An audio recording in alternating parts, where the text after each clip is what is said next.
Muitas pessoas me indagam se meu avô foi o fundador do Colégio Olímpia aqui em Olímpia. Não foi. Ele começou como fundador do colégio em Barretos. Posteriormente, ele veio para Olímpia comprando o colégio que já existia de Camilo Nogueira da Gama. Aí foi que meu avô veio para Olímpia. Ele chegou a ter mais de 2.000 alunos estudando no colégio. Agora é interessante frisar que desses alunos todos, mais da metade não pagava a mensalidade. Por quê? Porque ele queria dar o estudo e não queria ficar rico com o estudo. E assim era meu avô. Ele era benemérito, porque gostava de fazer caridade. E era um educador nato, porque foi criado dentro de uma estrutura jesuíta. O colégio do meu avô, ele estava, na verdade, isso em 50, 55, além do que é o colégio hoje, do que é um colégio. Ele tinha praça de esportes, piscina e uma fanfarra que chegou a ser campeã do estado, coisa que não tinha nem em Rio Preto na época. Então, o meu avô tinha uma visão de educação diferente da de muitas outras pessoas. Ele estava sempre adiante, sempre oferecendo mais. Ele não formava o aluno intelectualmente, dando informação. Ele formava no todo, dando uma educação mesmo. Era uma completa. As pessoas que moravam fora e vinham estudar aqui, a cidade não oferecia estrutura para esses alunos. Então, ele oferecia o internato. E desse internato, muita gente não pagava também. Ele dava comida, a cama, tudo, e não cobrava nada às vezes. Outros pagavam. E era internato masculino e feminino, é bom que se frise. Ele tinha os dois. E assim ele montava o colégio dele como voltado para o interesse do aluno e não dele. Ele nasceu em Portugal, a região Trás-os-Montes. Foi criado em colégio de padres, jesuítas, e veio para cá, para o Brasil, muito novo. Ele estudou em Coimbra também. Ele é formado, na verdade, em teologia. Ele é doutor em teologia, tanto é que ele fez curso no Vaticano. Ele participou de curso no Vaticano. O Coquet foi um aluno excelente do colégio. São aqueles alunos que marcam a passagem. O Coquet foi um deles. Ele estudou, ficou no internato do meu avô. É um sujeito excelente. Hoje você vê o sucesso que ele tem na sua carreira. Aliás, ele lecionou até mais ou menos aos 80 e poucos anos de idade. Foi até 55, 56, porque o último ano que ele lecionou, ele deu aula no admissão. E eu fiz admissão nessa época. Então, eu peguei meu avô só nessa época da admissão. Depois ele parou de lecionar, mas ele já tinha 80 e tantos anos. O sujeito pode ter duas cidades como sendo sua pátria, né? Ele tinha a dele lá em Portugal, mas elegeu Olímpia como a pátria do coração dele. Ele era olimpiense mesmo. Ele adorava Olímpia. Quando ele caminhava, ele ainda ia. Depois, no final, quando ele já não caminhava tanto, a fanfarra, depois que terminava o ensaio ou o desfile, parava na porta do colégio e tocava a marcha para ele, a marcha batida chamava, para ele como agradecimento. E ele ficava de pé, recebendo essa homenagem, toda vez. Essa iniciativa de criar um arquivo daqueles homens que fizeram alguma diferença na cidade é muito importante, porque a história se perde com a morte de alguma pessoa, porque o pensamento dela vai com ele. Mais do que ficar arquivado nos anais do município, isso daí vai ficar eternamente gravado. Então, eu acho que é importante que o povo de Olímpia conheça a história de Olímpia.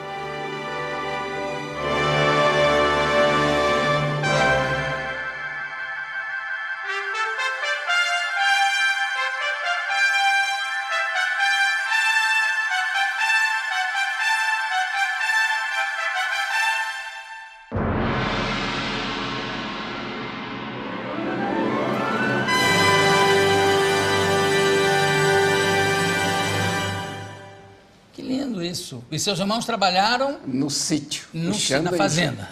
Depois eles moraram muito tempo em Olímpia. Olímpia? Olímpia. É interior de... É São Paulo, perto interior de São Rio Paulo. Preto, perto de Catanduva, perto de Barretos. Bom, aí acontece a guerra, o Brasil entra em guerra.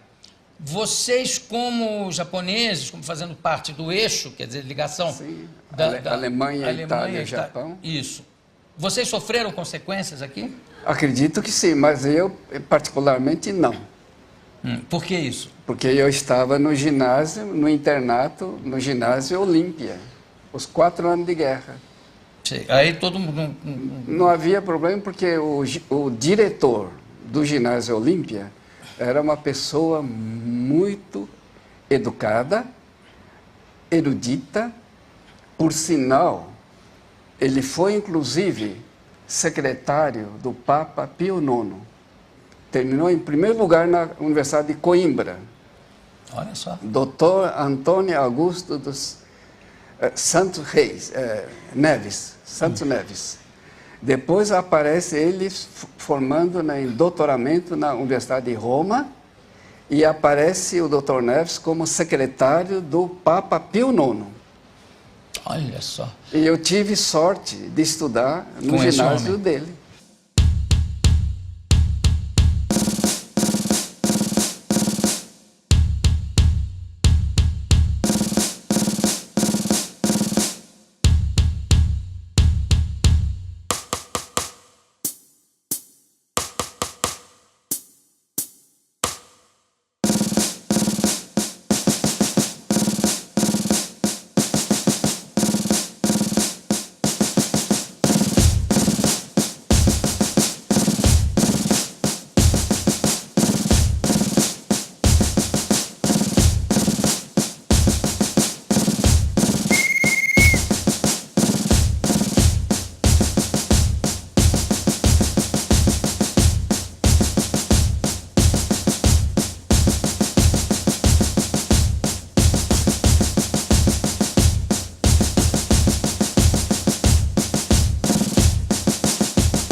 Eu morava vizinho ao Colégio Olímpia e ele precisava de uma pessoa para poder secretariar nesse serviço de banco, às vezes receber, mas ele não queria fazer um contrato, porque a escola ele já fazia muito trabalho de benevolência, de caridade para as pessoas mesmo que estudavam, então ele não tinha condição de pagar.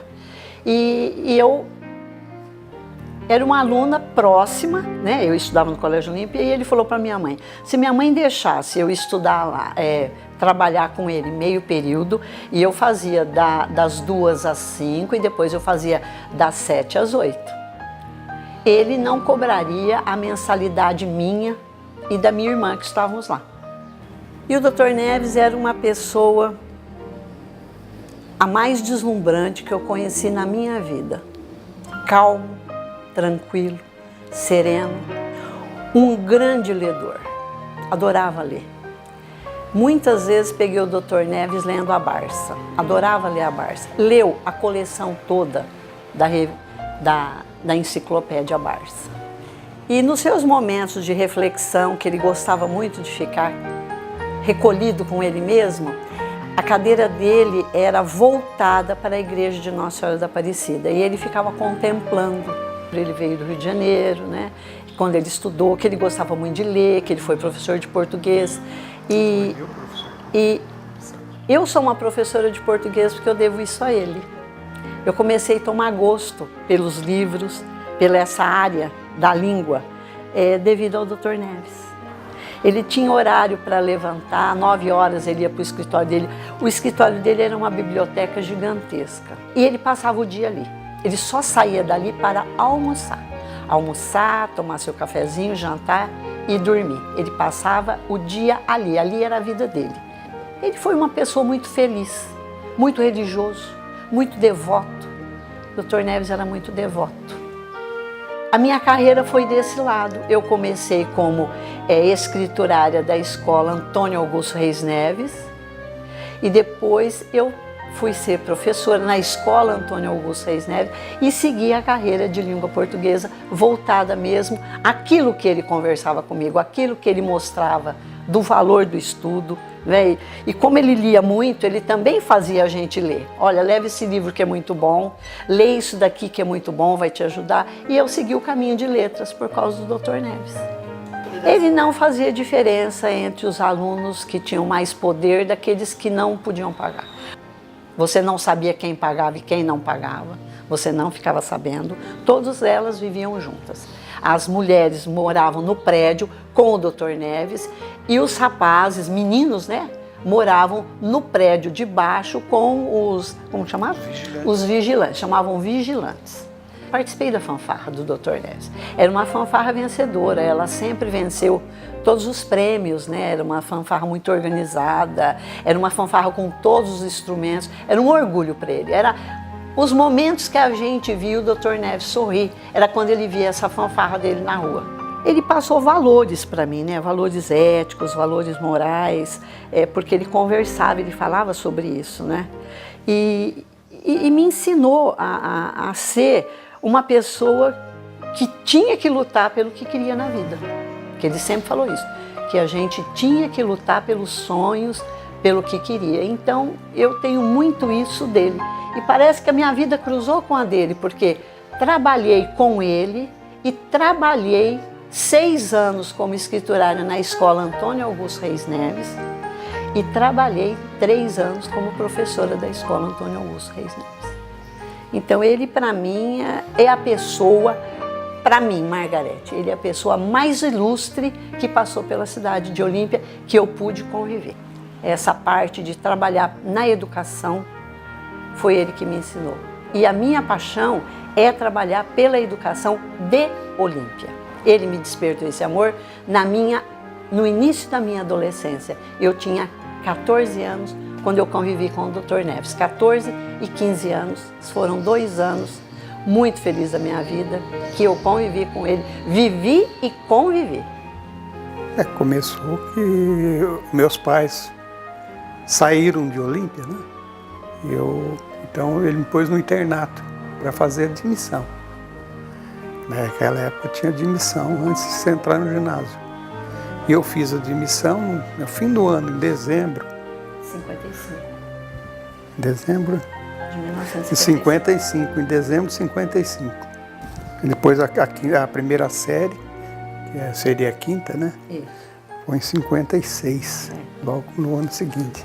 Internato, no primeiro ano que eu fiquei no internato, que foi o de 56, ainda tinha bastante aluno. Até em torno de uns 80 alunos por aí, Interno, né? internos. Na sua parte masculina. porque Masculina, tinha parte masculina. Tinha a parte feminina que fazia parte do prédio. Elas ficavam, as meninas ficaram no prédio, lá junto com a dona Nezinha, que administrava tudo. E aí nós tínhamos o refeitório, que fazia parte do prédio do Dr. Neves mesmo, né? E os meninos eram na parte de baixo, aqui, que era 2 andares lá, né? Então as meninas ficavam na parte do primeiro andar e os meninos no segundo andar, lá na parte no térreo, que era onde ficava o dormitório. O que mais atrapalhou naquela época, difícil, que me marcou muito, muito, muito mesmo, porque era incômodo, era a túnica, né? Você tinha que assistir aula de túnica, gravata. Então, isso aí, para mim, era um sacrifício. Para mim não, para todos, né? De manhã você ia para a aula. Depois da aula você almoçava, geralmente às 11, 11h30, em torno disso. Aí você ficava até 1h livre. No período da tarde eram os estudos, né? Fazia tarefa, estudava. Em que horário vocês iam para a Fundação Olímpica para aprender os jogos? Às 2h30 nós íamos para natação, na Fundação Olímpica. Lá tinha basquete, futebol, cada dia era atividade. O Dr. Neves foi professor de português, era um brincalhão durante as aulas. Foi um pai para mim, foi um pai. Foi um pai. E a dona Nezinha foi uma mãezona. Dr. Neves, só coisa boa. Dr. Neves era uma bondade, né? Foi um grande homem. Foi, nossa. O meu pai pagava a escola cada 6 meses, às vezes passava de 6 meses, né? Para pagar a escola. Nas férias de julho, quando eu às vezes vinha me buscar. Sim, eu tenho saudade da época Nessa época eu tenho saudade. Muitas recordações boas.